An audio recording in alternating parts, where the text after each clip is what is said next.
But yeah, I think I'm good. Good.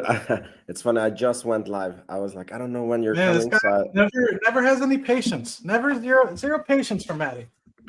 sorry. I mean, I told the people in the comments we're working on your makeup again, but I see the guys didn't come, so they just put a hat on, so we can't even see your face now. But that's okay. So we can start the show. Good evening or morning or whenever and wherever you're watching this. This is episode 82 of Rocket Lab Weekly. Today is the original crew members, Sir Matt Money and Vince is Bullish. So, how are you doing, Sir Matt Money? Every day I wake up and I look at the shrine of you on my wall and I say, what would Vince do today to make today a better day than it was yesterday? And I try to fulfill what spiritually comes to me. And this past couple weeks has just been buy more Rocket Lab. So That's awesome. That's awesome. I think that move has paid off quite handily, especially if you were buying near the lows. yeah, it's actually pretty funny. I wrote a post on X and I was talking about how I'm within spitting distance of all-time highs and of my portfolio. And at the time, granted, I think the S&P's done 1 or 2 percentage points better than this now, but at the time, the S&P was still down like 12 or 13%. And people are like, I can't believe you're close. Like you must be lying or trading, and I'm like, I don't really do any of those things. Well, you know what I do? I just continually add capital to the markets. And we had about 2 to 3 weeks where you had an opportunity to add. And if you look at where Rocket Lab was, it dipped all the way down to $16. If you had started buying shares, let's say $16, now we're up into the $22 range. It's like a 35 to 40% return just on that. So comparatively to the 18% total drawdown that the S&P 500 was in, and since then, the S&P has only recovered 6%. So, it's not rocket science here, people. And I think a lot of times people overcomplicate it. And, it's not about turning $100 into a million. It's about adding $100 today, adding $100 next week, adding $100, and just being prudent about your investments. Yeah, it's actually very interesting to say that. You see, I actually do what you are saying. I actually do look at my shrine that is on Matt, and I'm like, how can I be more like Matt and set up my life so I can buy basically every month, quite nice amount of stocks. I'm not interested in buying a new home every month like you do. I'm more only interested in stocks. But yeah, it's very interesting that we have had a very big bull market, and then in a bull market everybody is a genius, and then you saw people make a lot of money with whatever strategy that they were choosing.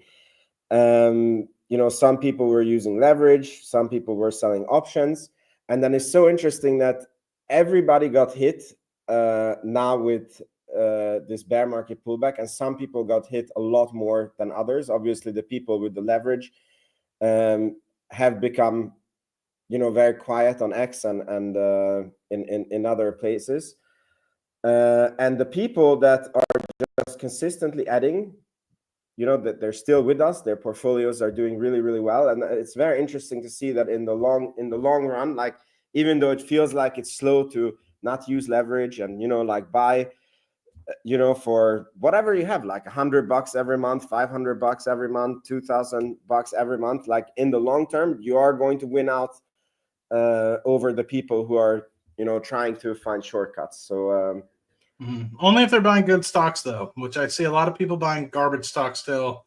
I wish the best for them, and hopefully they learn a lesson. But people ask me about, Matt, what about this stock? What about that stock? It's like, first and foremost, you can't invest in every stock. That's the first part of it, and then two, a lot of the times when people are asking me about garbage stock X or garbage stock Y, I just don't even respond because um, there's something to be said about what Warren Buffett talks about, which is invest what you know. I'm not to say I know everything about Rocket Lab, but I can kind of see a vision there. versus some of this other stuff that I think people invest in. They're like, well, I don't even really know what they do. I just know it's a stock, and and it's just like, well, how are you supposed to get behind? How are you supposed to stay convicted? How are you supposed to stay the course if there's any sort of adversity that happens? And you have no foundation to say, oh, that matters or it doesn't matter. Yeah, literally happened to me on Enphase. I bought Enphase because I kind of knew about the company, and then I was like, it seems very low at $100, and now it's at 47. And it's the same. Like when it went down, I'm like, what the heck am I supposed to do? Like I didn't study the company enough, and like I fell into this mistake. So I 110% know what you're talking about. Yeah. I don't want to go down the Enphase rabbit hole. Yeah, better not. So cool. I want to give one shout out. So Curtis, who's a very good friend of the channel, has advertised 2 packages of merch that he has gotten from the Space Symposium. I want to see later if I can pull up the tweet. And 2 guys could get it, and 2 people wrote to him. The only thing to qualify to get it is you have to be a channel member with me or Matt, and you just have to send in proof. And one of the guys basically backed out. So one of the spots is open.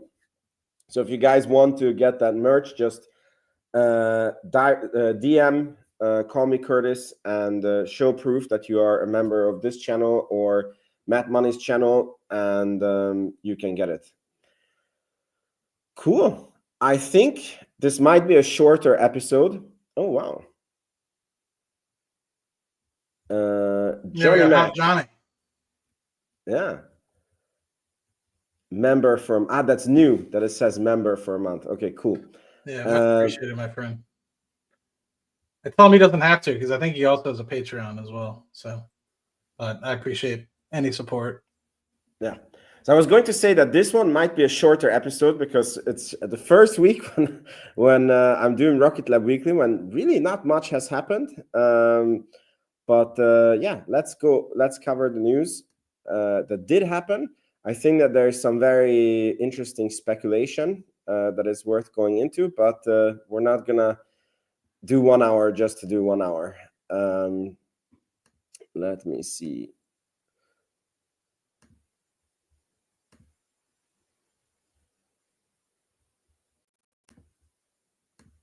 So we start with the first news. Rocket Lab was awarded a new HASTE launch contract by the DoD, from the DoD, and this was via Kratos, or I don't know how you say this name.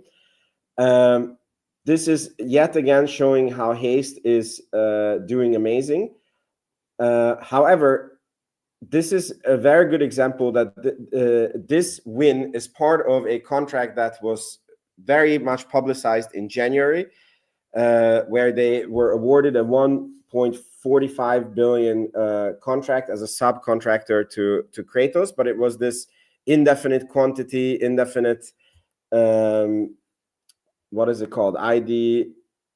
Indefinite date, indefinite IDIQ, sorry, contract. And so this is the first order from that. So this is not like a new HASTE order, but it's one that goes on the backlog list because now it is officially ordered, and people can't go back on that. Sir Matt Money, what do you think about this one? Yeah, so I mean, I think there was the initial discussions about obviously the Kratos thing that was back in January, and it was all specifically around the MACH-TB 2.0 program, working with the Department of Defense. So it's nice to see it actually kind of be finalized to this extent, and actually have a secured launch. Because before, I think it was just kind of like I don't want to, non-binding maybe is the correct term I'm kind of thinking. So yeah, now it seems like it's a little bit more realistic in the fact that you now have HASTE associated with such a large company like Kratos, as well as the Department of Defense as a government entity, just goes to show the potential that it can have within the United States, and I'm sure you'll mention the other side with the UK. I don't remember if we talked about it last week. I think we might have, but Yeah, we did. But yeah, I think you're just continuing to see the potential deepening and foundation that Haste is starting to bring to the Rocket Lab community and also the company. All right. It's pretty amazing to see that Haste was thought of just a few years ago, and now it's going so well for the company. Okay, so there is something here that is super hot off the press. Wallops Vantage has just been out in the Wallops. I think this account was called Starship 24 before, and he was bringing us insights into how the build out of the Neutron pad is going, and he does regular tours in Wallops. And literally 2 hours ago, he posted, Rocket Lab has made significant progress on the Neutron launch pad. And here we can see the pictures. And I hope you guys can see it, right? Yeah, I am sharing it. So what I see here, maybe I'm missing something, is you can see the Neutron pad with a huge crane on top. I don't know about you guys. I'm not seeing any part of any rocket on that pad. That should happen any moment now, but it's not there. And don't know what the crane is still doing there.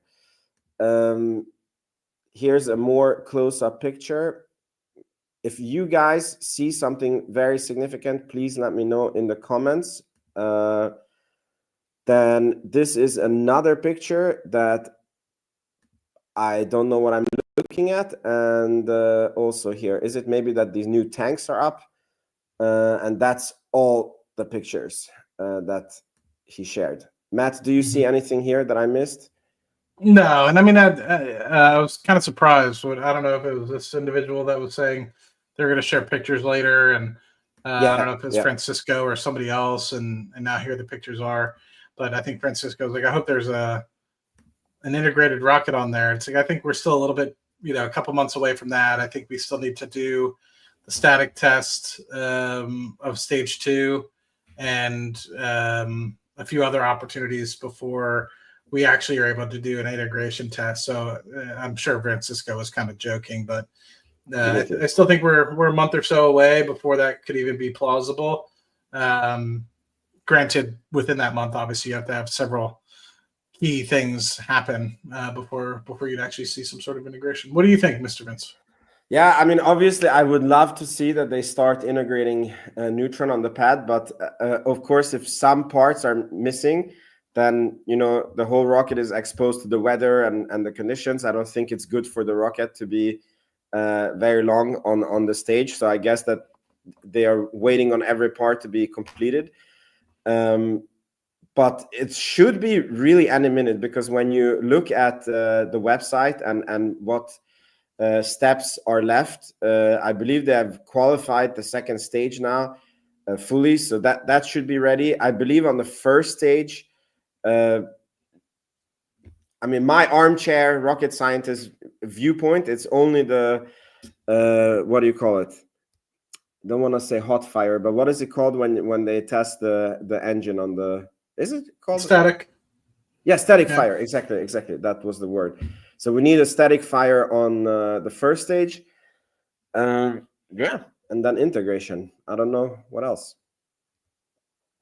Yeah, it's a good question. I mean, I don't know. I know that they also have hit the final button on Launch Complex 3 as well. So I'm not 100% certain at what cadence they're going to start knocking some of these things off and moving them green. But it looks like they're doing a lot of these things in parallel. So like you stated, the flight mechanics test program, the engine qualification for Archimedes, stage 1 qualification, construction completion at Complex 3, regulatory approval. And then they have not started stage 2, stage 1, static fires, full vehicle integration, wet dress rehearsal, and then obviously launch.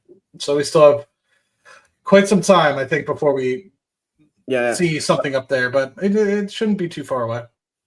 Yeah. Obviously, the June launch is way off, but yeah, it's coming. All right. So the next one is a speculation by Tran, who has been really posting very cool stuff lately on Rocket Lab. Very good follow if you guys want to follow him. So he's talking about the Golden Dome around the US in a previous tweet. So this is a follow-up to that. And it says, at the same time, there's rumored to be a separate fleet of 200 attack satellites armed with missiles or lasers that SpaceX Group is not expected to be involved in. So he's referencing that he had a tweet before that it looks like Palantir, SpaceX, and Anduril are teaming up to do a Golden Dome, satellite layer for the US, and this would be like on a subscription base, and they would have one function, and then there's a separate talk of a 200 fleet attack satellites or that has missiles or lasers that can. I think it's wrong to say attack; it's more like defense. So if you see if you detect a launch against the US, then it can basically disarm it. And then he basically listed here why he thinks this is the case and what Rocket Lab can do with it. And I'm just going to show you the parts, and then we all can make up our minds. So it says a separate fleet of 200 attack satellites armored with missiles and lasers would then bring enemy missiles down. Three of the sources said the SpaceX Group is not expected to be involved in the weaponization of satellites. These sources said. So this is, I believe, from the conference call when an analyst asked Sir Peter Beck. So he says, that's super helpful, guys. Really appreciate that. Maybe just a quick follow-up on space systems. Can you maybe just remind us what are some key awards or key catalysts that we can look forward to this year, or maybe listings, or maybe things that are not necessarily reflected in the backlog? Thank you. And then Sir Peter Beck answers, yes, Andreas, as Adam mentioned earlier, the programs we chase are significant. That creates some lumpiness in the backlog.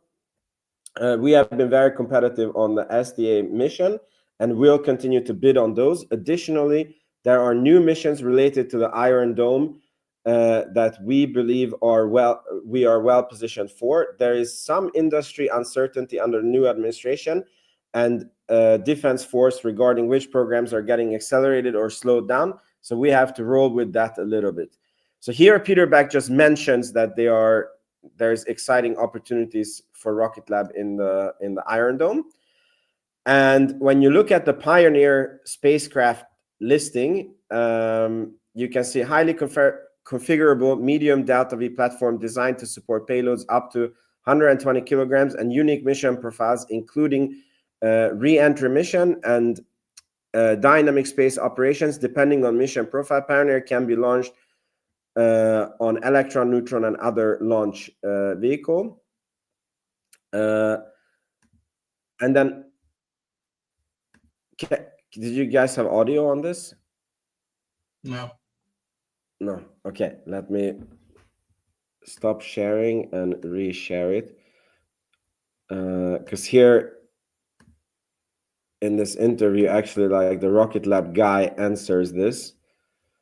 Okay, so is there audio now? How is this actually scalable? Like, you Yes. can sell 200 of these tomorrow because you'd have to operate them all, unless you're just doing that now and you envision that moving on. We could do that, yeah. I mean, and I don't have the maybe money, there are some, but it's yeah. maybe there are some customers that need that many, spacecraft capable of dynamic space operations that might help, be used to target things in the upper atmosphere. Or, hypothetically, like one that might be described by a color. Yeah, some of those capabilities may or may not be in discussion right now, and our capabilities may or may not be extremely well aligned with those solutions. And given our Constellation class manufacturing of all the piece parts, yeah, I mean, you have to Kaizen the problem at every stage. And every time we launch, every time we operate another one, we get better, we get faster. The team was so proud, like on this last one that we launched, of how quickly we commissioned. And it was like, wow, like we had planned for all this time to commission and get stable, and it took like that long. And so, we're learning on every mission and getting better. And our ground software is getting better too. So Constellation is kind of a key thread throughout design, development, manufacturing and operations. We have to be able to answer the mail across the board. And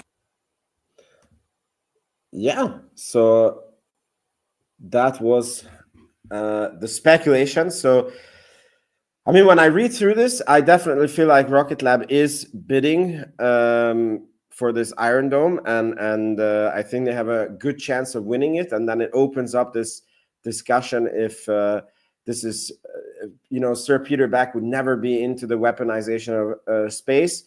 And I think that Sir Peter Beck is okay to do things for defense. I don't think he would be doing things for offense. And this Iron Dome is a protective constellation or a protective layer against missile attacks, as far as I understand. So it would not go against any philosophies of Sir Peter Beck. Mr. Matt Money, what do you see here? Well, I was kind of curious. Was that Frank that they had on the phone, or who exactly was that they were interviewing? No, it's not Frank. I forget his name. I believe it's the vice president for space systems business development or something like this.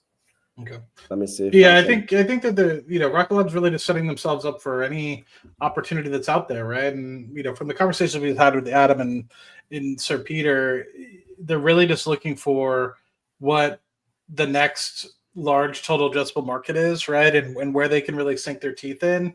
Because from what I'm kind of comprehended from them, they're not just going to do something just to do it. They're going to do something so it's profitable, that it's sustainable in the long term.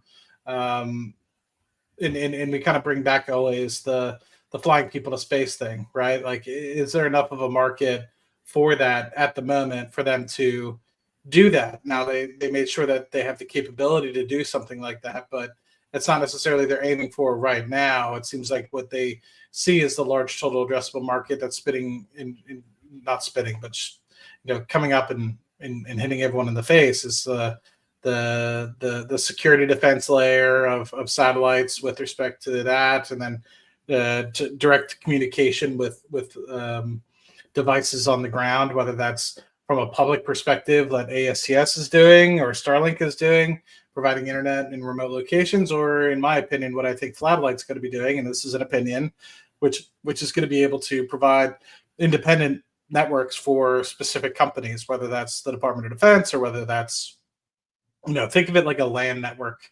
You have a bunch of different satellites connected up and only can communicate with each other, and only specifically for that particular operation or that particular company. And that could then provide global operations, right? And the beauty of that is you don't have hundreds of thousands of different people, potentially tapping into that. You have your own private server network, etc. And it's going to be much more complex to be able to get through the encryptions. So that's always just kind of what I've thought, if they were going to be doing anything that would potentially be. But going back to the Iron Dome thing, I mean, I think that, there's definitely merit to it. And I agree with you at the moment. I don't think that Rocket Lab has the offensive capability, but I still see HASTE as an opportunity to be able to provide an ability to fly a specifically designed drone into a remote location, be able to intercept intercontinental ballistic missiles from other nations. I still see that as a large possibility, not only from U.S. soil, but our allies as well, which is why we talked about the UK last week. But we also know that there's at least some rumblings going around about Australia potentially utilizing HASTE in the future as well for potentially defensive measures as well. And we've also talked about how not only can HASTE launch on launch Complex 2 within Virginia, but the hope is eventually, just like what we saw with the UK, the ability to launch in other nations as well, whether that's from a US secure base or what have you. I think it might be too large of a vehicle to potentially be launched at sea. But, I think anything could be potentially done and possible. Nothing's off the table at the moment. So at the moment, in my opinion, just based on what we've seen from Haste, it being a fifth of the price of the Minotaur 4, which was the previous rocket that was been used for sort of hypersonic testing, allows you, if you have $100 million budget, to deliver not just 2 vehicles a year, which was kind of the cadence that they were kind of expecting to get to, but now the cadence of potentially 10 vehicles per year, if not more. And so to me, I think that there's a lot of upside opportunity associated with this particular avenue. And I think we're still very much in its prime, yet to reach its prime. The way I like to think about this is 2017 was really the first launch for Electron, and we didn't really see the first launch for Haste and all the contracts coming through until 2023. Well, we're 2 years in, and now we're starting to hit a 20 launch per annum cadence, specifically around Electron, and it's been, I guess, close to 7-8 years at this point. So the hope, in my opinion, would be within the same amount of time, we should be getting comparable sort of Haste launches on an annual basis, at least from a testing perspective. And there's the possibility, because you're not going to orbit, to potentially have way more launches. And especially if you're not limited now to specifically what you can launch at Launch Complex 2 or even Launch Complex 1, and you have different FAA abilities to launch at other international sort of launch facilities, then I think that the answer to the potential total addressable market at the moment is endless. And if you look at specifically the European markets, which I've done some digging, everybody else is very far behind, other than maybe I think it was France, who might be the furthest ahead. But I know there's kind of like a European space consortium to help specifically around the hypersonic piece. And I think that included 4 or 5 of the major countries within Europe, but and obviously because of their European countries, I assume that all of EU would benefit from that. But the earliest it seemed like that they were even getting some sort of test vehicle was 2030. Well, we're 5 years away from that, and you have the opportunity to utilize something like Haste with an American ally. I think that there's obvious, specifically that we're continuously at the brink of war. At least at the moment, with what's going on in Russia and the Ukraine, I think it's definitely got people on the edge of their seats, hoping to have some sort of defense mechanism within Europe, comparable to what Israel has. So I don't know. There's a lot of avenues, and I think that at the moment, Rocket Lab is well positioned to take on many of them. You're on mute, my friend. So well said. And isn't Trump calling it the Golden Dome, or is it also called? Because I know Israel's one is called Iron Dome. I don't remember. Okay, whatever. The naming doesn't matter. We're talking about the same thing. All right. So let's go over to the next one. This is just quite interesting. The Mars sample return mission might be on. So, asked by the committee's chairman, Senator Ted Cruz, this is from, I guess, the hearing of Isaacman for NASA director. The Senate, I think, is going to be voting on him on April the 30th. So he was asked if the Mars sample return program should be outsourced to industry, citing a proposal to do so from Rocket Lab. Isaacman offered a one-word response: yes. And was it? Where did it go? Or was it this one? Because somebody posted like the actual transcript of what was said.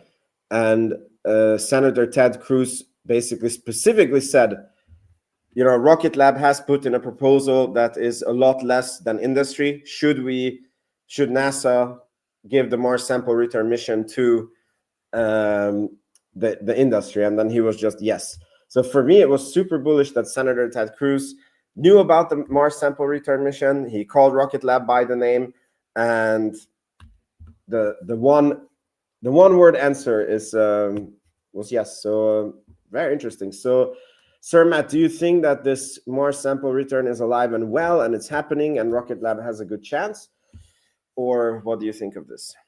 I don't think that's the question. I think definitely the answer to what you asked is Mars sample is definitely still on, and I never thought that it was off. And I think a lot of times when people hear about budget cuts, they assume immediately that they're just going to start yanking out programs from NASA, and that's not the case. I think what we've observed over the past decade or two, since SpaceX has been so efficient at creating this decrease in terms of dollar per kilogram launched to space, you've seen pretty much the other players, the historical players, the Lockheeds, the Northrops of the world, etc., remain kind of in place and not be able to be as competitive, and they're still sitting on their laurels with respect to how they do business. And they have yet to get with the times with how things are done post 2013, after the Obama administration really turned the space industry on its head. And you're going to now rely on stuff like SpaceX, Firefly, Rocket Lab, and others to really get you across the line. And it goes back to exactly what we kind of use as an example. Like, you're not going to stop having hypersonic rocket testing within the United States. You're not going to stop wanting to go to Mars. We're, if anybody hasn't noticed yet, the space race has been reignited with respect to Japan, China, India, Russia, Europe, which is behind, but still in the race, and the United States, all trying to continue to hit this path of going to the moon again, going to Mars, testing further capability, with people actually now being able to land rovers and stuff on Mars and start getting samples. We're not the only people that are getting lunar landers on the moon anymore, unfortunately.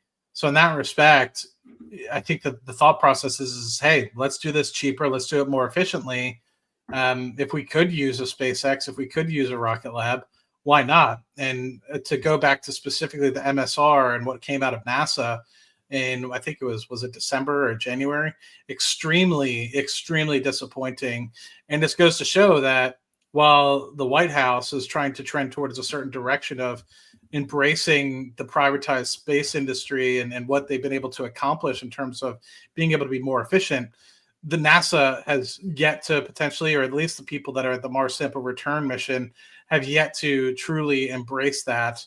And they're still sitting on the old boys club, in my opinion. And sometimes, I'm not, not a huge shaker of old boys clubs. I like to be a part of them as a guy that likes to be in the old boys club. But in this particular case, if you're impeding greatness, if you're impeding the future potential of what the United States could be, or its allies, in terms of being able to bring back samples from Mars and continue to lead the space race, then in my opinion, you need to get the fuck out. And so, I hate to use strong language like that, but it's the truth. And at this point, that in my opinion, the first 10, 15 minutes of that Mars sample return conference was one of the most disappointing things I've ever heard. And I feel like a parent to a teenager saying that, but it's the truth. And I felt very displeased, because I am a fan of NASA. I'm a fan of the industry, and it did not make me proud to be an American that day. So to me, and that hurts to say because I am a huge patriot, and I want to see, and I'm glad that Isaacman and Ted Cruz are on the same page with this. So in summary, I know I've been on some monologues today. In summary, I don't think that we're slowing down what we're going to be doing. I think we're going to be making it more efficient and potentially getting rid of old contracts, kind of doging, in my opinion, what's going on in the space industry from a NASA perspective. And my hope is that Rocket Lab, knowing that they have the capability and execution expectation, can really take advantage of that. Yeah, agree with you. And one more news to cover that is exactly in line with what you are saying. This is also from the confirmation hearing. So Eric Berger posted, "We've known all this forever regarding NASA's quote unquote competing with US companies for heavy lift launch. It's so refreshing to finally hear it from someone who will move us forward." So there was a question, and Isaac Mann answered, "As I've said before, I believe the SLS and existing Artemis architecture represent the fastest way to get American astronauts back to the moon, but over the long term, it's not sustainable or affordable solution. Fortunately, the commercial launch market is stronger than ever. Since SLS was first established, companies like Blue Origin, ULA, SpaceX, and Rocket Lab, again calling us by the name, have made major investments in heavy lift capabilities. Competition drives down costs and accelerates innovation. In that respect, at some point, the government will need to move on from competing with commercial industry in launch and invest in the next generation of spaceship technology, what no other agency or organization is capable of delivering, like the practical application of nuclear propulsion." So the reason why it's actually very interesting, because we always have the benefit of hindsight, and you can say that, yeah, the SLS program is so unbelievably wasteful, and how the heck can the US government have spent about $40 billion on it, and we don't even really have a rocket, and the rocket is slated to cost like $2 billion per launch. But keep in mind, when that program was launched, I think SpaceX was in its infancy, Blue Origin was its infancy, and you really didn't know that these programs would succeed, and there would be any viable commercial space. And yeah, now that we have the benefit of hindsight, okay, fortunately it really worked out with these companies, and it does look like the SLS program is going to be shut down, which again is very bullish for our beloved Rocket Lab. Yeah, and it gives me a little bit of confusion. I mean, I would love to bring this up as a talking point, maybe not necessarily today because it's just me and you, or but I'd still love to hear your point. That a lot of the these companies that are being kind of fostered, like the Rocket Labs, Fireflies, the ones that have been in their infancy, have gotten money from the government and in terms of grants. So it gives me a little bit of like pause to try to understand why, if you're trying to foster these things and grow them into big boys that you can rely on for commercial space operations, then why in an MSR would you go back to the tried and true, the companies that haven't, you know what I mean? Like, it just doesn't make sense how, this seems like Isaacman and many others are doing what we've seen over the past 5 to 6 years, which is Rocket Lab get grants for solar panels, Firefly getting a $20 million grant for this, Astra getting a $20 million grant for that. And so to me, I think that you're continuing to see that great movement, but when it comes to actually executing something big of substance, it was like they were almost afraid to pull the trigger.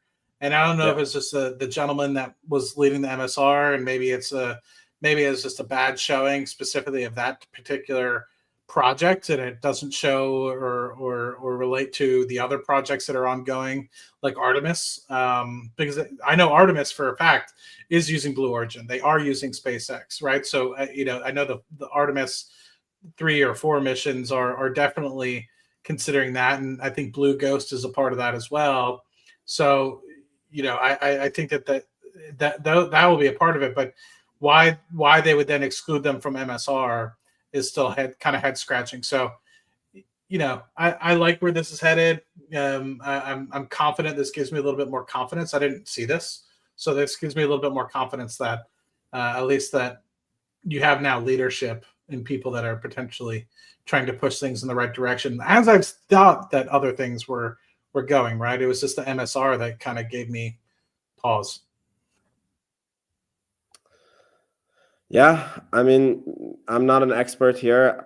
I think that the reason why this is happening is because I think for NASA it's very important to diversify into capabilities, and I think that the first strategy was to like maybe foster alternatives and not necessarily to replace NASA's own um, capabilities. So that's when they were starting to give contracts to SpaceX and Rocket Lab and Blue Origin of the like. And obviously because if you look at the incentives of government officials, like if they would give $2 billion to a startup and then the rocket just blows up, then you probably get fired from NASA for making that call, or like in the old NASA.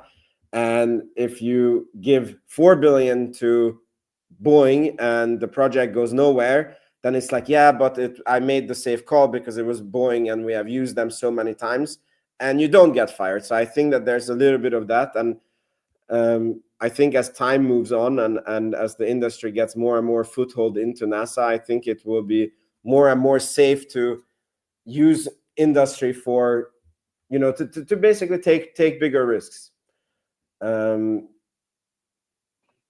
and I want to. I do think people are hearing, oh, it's not going to go. Mars sample return is not going to go forward. It's not going to go forward. Let's be honest. The fuck it isn't. Right? It is. Right? It's just being restructured here, and I don't think if you were to tell me we've been talking about Mars, and now you're saying we're just going to stop, right? Yeah. In one of the beginnings of the second largest space race of humankind. I would say that that's a naive statement, and I hate to be so blunt about that particularly, but let's just be real here. I think it's more about what's being said in this particular post that we have here, rather than, hey, we're just going to stop MSR all in general. It's just being restructured, and I see this in the corporate world all the time, where things are being stopped, and in reality, that they are being stopped. But that doesn't mean it's not going to happen. If there's oil on the ground, we'll figure out a way. If there's space race things like MSR and samples, like Perseverance isn't stopping taking samples. If we weren't doing MSR, there would have been hey, Perseverance, stop everything. You're not, no need to do anything because we're not coming to get them. So, yeah, I mean, a quick Google search and use of ChatGPT or Grok will tell you the same thing. Yes, in its current form, MSR is stopped. They're not going to spend $10 billion to grab the sample, but what they will do is restructure it and hopefully get it to half the cost. Yeah, I hope you're right. I mean, like somebody also in the comments pointed out that like it is included in the proposed budget cuts, but I guess both things can be true at the same time. Like the Mars sample return can be on the chopping block, and then somebody can rename it, make it a lot cheaper, and say that this is like not the Mars sample return, it's the, I don't know, different name return, and it's way cheaper. So yeah, I hope you're right. Cool. As I said, it was a slow week this week. That was all the news. I mean, it was not a lot of news, but I feel that some of the news that did come out, it was very interesting. Like the Iron Dome speculation was very interesting. So I think it was still worth it to do the weekly this week. Yeah. Any last comments? Yeah, I'd like to just putting this into Grok, who probably knows way more than me. I said, what would you say to an unpatriotic individual who says the budget cuts and MSR will not happen? And the Grok's response says, to someone claiming the MSR mission is doomed due to budget cuts and dismissing it, I'd say your skepticism about budget is understandable. NASA's facing tough financial constraints, and MSR's original $8 to $10 billion price tag was a hard sell. But calling it dead ignores the evidence. NASA is actively restructuring the mission, targeting $5.5 to $7.5 billion and a 2035 to 2039 return by exploring proven landing technology and commercial partnerships with companies like SpaceX. They've got 11 studies in play, and a decision is set for mid-2026. Perseverance is still collecting samples with 28 tubes filled. This isn't a mission on life support. It's being retooled to survive. Space exploration is about waving flags. It's about humanity pushing boundaries. MSR could unlock Mars's secrets, maybe even signs of ancient life. It's a global issue. And if you think, let's just see what else was there. NASA's budget is $25 billion a year with 0.5% of federal funding. Cutting MSR won't fix deficits, but it will kneecap science in its entirety. If you're betting against it, you're betting against ingenuity, not just a flag. And then it asks if I want to dig any deeper. So I'm not the smartest guy in the room. I'll just be honest with you, and maybe Grok is a little bit biased, but to me, I stick with my statement in saying that MSR is still on the table. It's just going to be restructured. Awesome. Yeah, I mean, Grok had a pretty good answer there, not gonna lie. Cool. So Call Me Curtis would like to see an update about my Airbnbs. I think we're done with Rocket Lab stuff. I don't know, is there anything else No, and if Space Ghost wants to, continue to give me evidence as to why he thinks it's completely dead, I'm perfectly fine with that. That's what this Rocket Lab Weekly is all about. And, you don't always have to agree. And I'm no expert, right? I'm just a guy who's enthusiastic about space. So I encourage, if I'm wrong, to let me know. Yeah. I mean, I think he's correct in that there was a newspaper article that specifically mentioned that the MSTR is getting cut. But as I said, two things can be true at the same time. Like maybe they axe the old program and then they rename it and continue it as another program. And that is probably what's going to happen.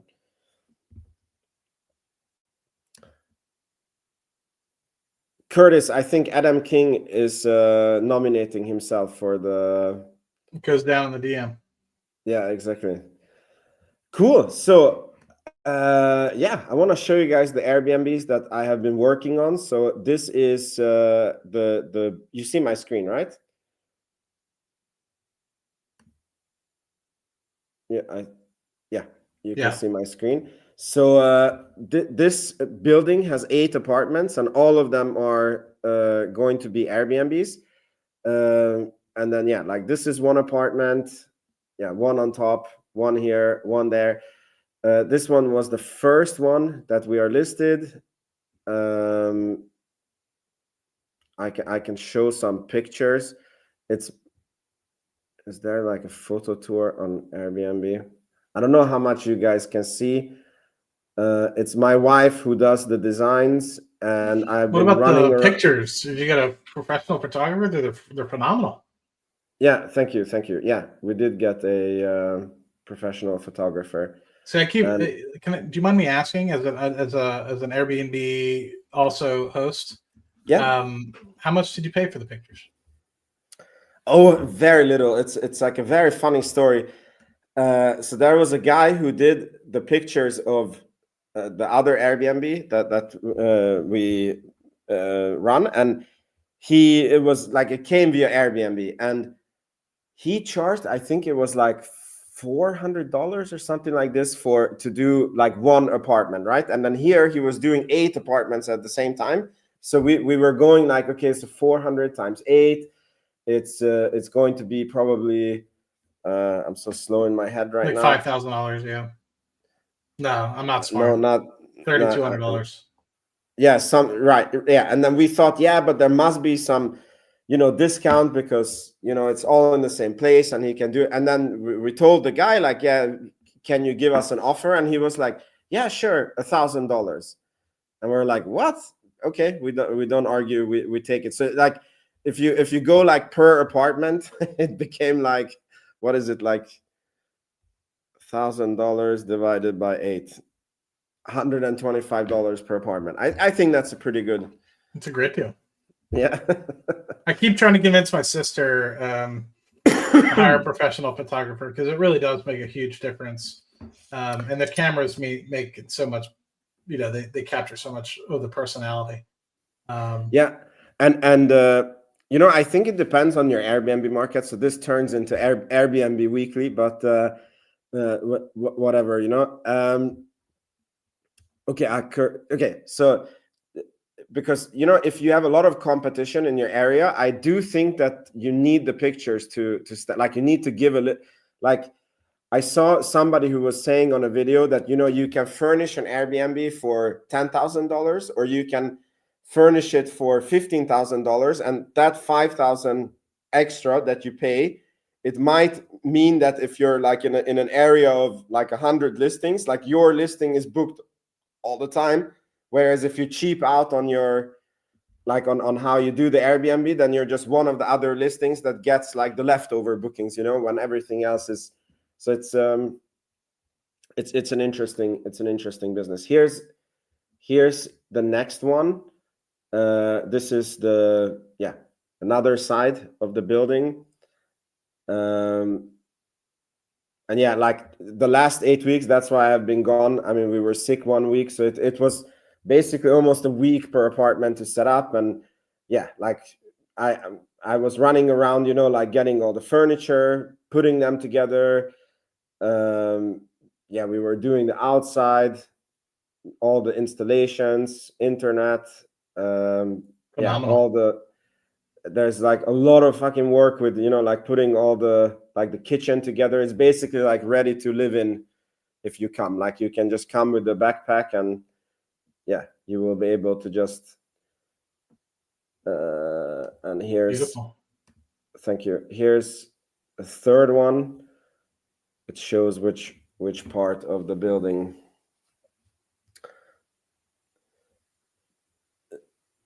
Yeah, and then I saw Curtis had a question. Let me see. Curtis. Very impressive. Yeah, thank you, Curtis. I think you were turn the ceiling lights on next time. Was it off? Okay, shit. Yeah, that's a miss. So Curtis was asking if I have an investor for this or who is the partner, and like it is with the partner that we always talk about. So he was the one who basically paid for all the furniture, but we didn't get, like, I put in the work, or my company put in the work. This guy was paying for all the furniture, and then we run the Airbnb together. Have you guys gone live with it yet? I assume. Yeah.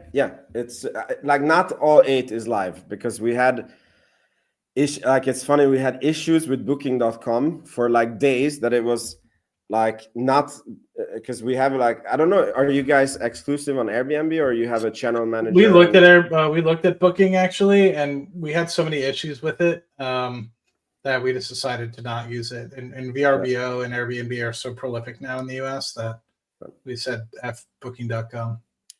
It's funny, in the EU, I would say 70% of our traffic is from booking.com. So it's, yeah.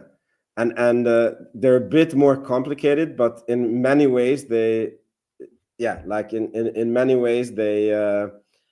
like once you learn how to use them, it's, I think they're better than Airbnb in many aspects. But for example, on the customer safety, I think, like if something happens in the property on booking.com, like you have to handle it with the customer, like they're not involved in it. And I feel much safer with Airbnb if somebody threw a party or, they broke something, because, Airbnb can step in. And we actually had someone trash one of our Airbnbs and they left drugs in the place and we had to call the police and, like blah, these blah, these ones? No, not these ones. No, it's okay. It's the other one that we have.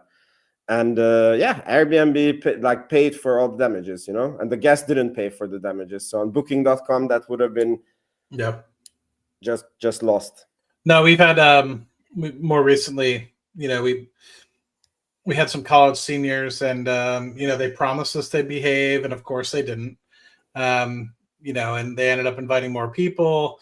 We weren't paying attention to the cameras, otherwise we would have probably called the police and told them to shut down the party or whatever. But yeah, the place was, I don't want to say trash, but it was definitely in rough shape. And I was pretty upset because we had just had the place painted in January and there was already nicks on the wall. And I'm like, here I am trying to make this place look beautiful, make it into this cash flow machine that I can hopefully use to help fund my sister and brother-in-law's retirement, as well as, put some money in my pocket. And you have these little, kids that want to act childish. And we had to completely drain the hot tub. That obviously meant that the hot tub needed to warm up. And the people that were checking in were only there for 2 nights. And so, the whole first night they weren't able to use the hot tub because it wasn't warming up in time. So it's the whole cluster. And so we ended up having to give refunds, and, it was, Airbnb makes it very simple as a third party mediary versus crap. I mean, I don't know what I would do if I was on booking.com. They definitely leave it more in the hands of the landlord. Yeah, I mean, what's good with booking.com is you can set up like super many different discounts, and then because I don't, every market is different. Like, for example, our other Airbnb is in a very competitive market, and then we're always able to fill up because one thing that is very interesting with an Airbnb is that at least for us, because I mean, you have the same, that you have a mortgage, right? And then you have some costs. And then once those costs are paid, then everything else that you get in is pure profit, right? And then let's say you have 5 empty nights. And if you sell those nights for $200, then it's $1,000 basically pure profit. But if you sell them for $100, it's $500 pure profit. But even if you sell them for $50, it's still $250. And we didn't understand, it took a while we understood this concept, because it's like I think it's called contribution margin or whatever, because we noticed we only made like $500 profit this month, but we had like 10 empty nights, which we were like holding up the price, right? And we're like, if we would have discounted, it's like we could have added another $500. Yeah. But then the nights become super cheap. But I mean, it's pure profit. So it's tough. I mean, for me, it's a little bit easier. Like in the off season, I'll never be able to fully book, and if I do, then I'm probably charging too cheap, and it's just going to add wear and tear. But like I try to tell my one buddy, it's like we're ending the month of April, and he's frustrated that our one property is not fully booked. And I said, that's not a bad thing. I'm like, that means that you're not underselling the place, right? If you were underselling the place, then, but at the same time, it's like if we were starting June and we had July next month, and that was the same, you know what I mean? Like in 2 months' time, I would be very much more afraid the fact that if we had a couple weeks in the summer not booked, right? So there's something to be said about if you're 100% that that you undersold pretty much. Yeah, exactly. And it's kind of a fine line. It's like, well, you don't want to go into summer, specifically for us, where it's our peak season, having 80% occupancy in the summer. But I guess it also depends on, did you sell, did you raise the price by 30% and you still were able to get 80%? Then that's actually something that's probably pretty good, because you were able to, do 20% less volume, but actually gain probably 30% more in revenue overall. So it's its own art, like the pricing. I mean, for us, because we are like this place, I don't know yet how the like there is bookings coming in nicely, but it's sometime until we fill up. Like for me, it's still scary when I open the calendar and it's like, oh, there's this huge empty holes, but we just came live, right? So but in the other place that we have, it's a very, very competitive, because I think yours, if I understand it correctly, like you charge quite a premium to and like for the weekends, and you have like how do you call it, like vacationing people, I guess. And then for us, it's like we it's not such a difference between the weekends and the weekdays, and we have like tourists and travelers and families that stay, and then it's I mean, I don't know if you have more of like a peak season or a slow season. Definitely the summer, like in the summer we make all the profit basically, and then in the winter 6 months of the year we're trying not to lose it. Like it's quite a fight to not have months where you go like minus $1,000 or minus $2,000. So when we make zero in like January, it's like a win, because we get to keep the summer profits. Yeah, I was trying to tell my sister that as well, because I was like, we bought the most recent one in May of last year, and keep in mind we didn't have the drag of the first 4 or 5 months where it's very slow. So it starts to kind of pick up in the May timeframe. That's when we bought it, and we got it live at the end of June. And so pretty much we only had summer bookings. And so I told her, I was just like, we need to exit October with about $25,000 in the bank. And she thought I was crazy. She's like, I don't understand why. Like, and then she started to recognize, like, we still actually had a really good September, October, November, December, which allowed us to do, $5,000 to $10,000 worth of work on the property, which was nice. But literally, her and I had conversations about a month or two ago about how we were back below $10,000 in the account, because obviously there's not a lot of people booking from January to May. And I was like, maybe your little baby brother does know how to run things, and he actually understands about cash flow and what exactly happens to these properties, to the point where I think we are squeaking by. Because I told her, I was like, if you do this, I think it was like another thing that she wanted to do, which was another $2,000 or $2,500. Was like, if you do this, we might have to come out of pocket in May. And she was like, no, we won't. We still have so much money, and we're going to get rentals. And I'm like, you don't understand. Like, you don't get rentals in January, February, March, and April. And she just didn't understand that. And we, I think, are squeaking by May with about $200. So we'll have $200 in the account. And I told her, I was like, your baby brother actually knows what he's doing, right? He's not just like trying to be a dickhead and say, don't overspend. Because she sees $25,000 and she sees, oh, but I can make the house so much better if, right?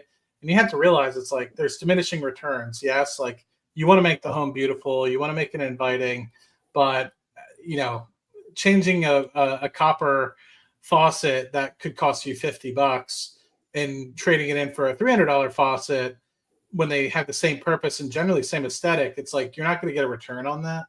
It's so funny you're saying this. We had so much discussions on the first Airbnb that we were doing. Like, me and my partner, we were quoting Elon Musk the whole time. The best process is no process. And then we also had a very tight budget and timeline. And my wife was like, we need to paint the ceiling here white, and it was like this original tree it was like a wooden ceiling, right? And like some people don't like it. And then it would have taken like 3 days, and plus the material for the paint, and we were very strapped on the budget. And then I was like, honey, we need to fix the roof. Yes. Okay, so is there customers who are going to book us because the roof is white and not brown? No, like they don't care. I'm like, okay, are there going to be customers who pay more because the roof is a certain color? And she's like, no. I'm like, okay, then the best process is no process. The roof is fixed. And she's like, okay, fine. Then we skip it. And you really have to think exactly how you said. By the way, this is Airbnb Weekly. Some people are. Yeah.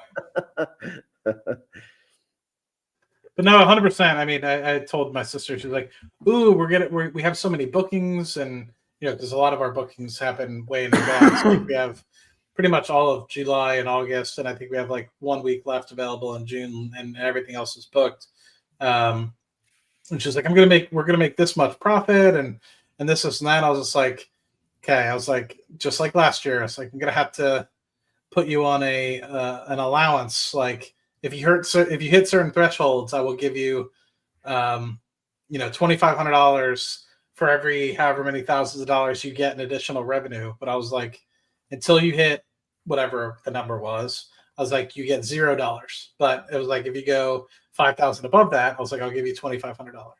Yeah. But it's such a delicate balance, because when we were furnishing the first Airbnbs, like not these ones, but the ones we had before, like the third partner that we don't work with now, she was like, yeah, why can't we furnish the whole apartment for $3,000? And I was like, yeah, we can, but I was like, you realize then you're like throwing in like a Facebook Marketplace mattress on the floor, and you're like, everything is used in the kitchen, and I'm like, I don't think we're going to get bookings, or the bookings that we're going to get is like crackheads who I don't even know who would, book the place.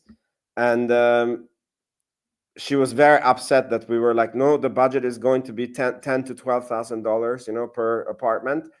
To because it's also like you have to think with, okay, if the breaks down, like you have guests coming, you don't really have the time, like, so you need things that are cheap and they cannot break down, so many times. Yeah, it's a very delicate balance. It's an art. It's definitely an art. It's And I'm an art. still, my one property I want to do a little bit more. I want to throw, it was a guy who did it, a guy in the military. No offense to guys in the military, but like they probably don't have the best fashion sense when it comes to, interior decoration. So like you said, it was very much like but when you look in the the one room, it's like there's small, beautiful, wide, like freshly painted, like light lavender sort of paint. And there's like a little picture that's like this big, and that's it on the wall. And I'm like, that wall is naked. Like we need to, Yeah. you know what I mean? Like if you look at your property, there's beautiful drapes, there's plants, there's things that are filling up the aesthetic of the room that make it looks inviting and homey and where somebody would want to stay. Whereas you look at ours, it's just like, it looks like we threw 2 twin beds with some nice bedding on there, and then we painted it beautifully, and then there's like this little picture like this. So Midwest Cannabis is saying the gay military dudes, they know how to decorate. there it is. Okay, cool. I think we are, some people are like, what did we tune into? Where is Rocket Lab Weekly? So I think we end we can chat behind after, but cool. Yeah, I think this was a good show. Sorry, it turned into Airbnb Weekly. But yeah, thank you guys for being here. And yeah, thank you, Curtis, for the support, and thanks all the channel members for the support. And Adam, I hope you will like your merch that you get from Curtis. And see everyone next week. Ciao, ciao, guys.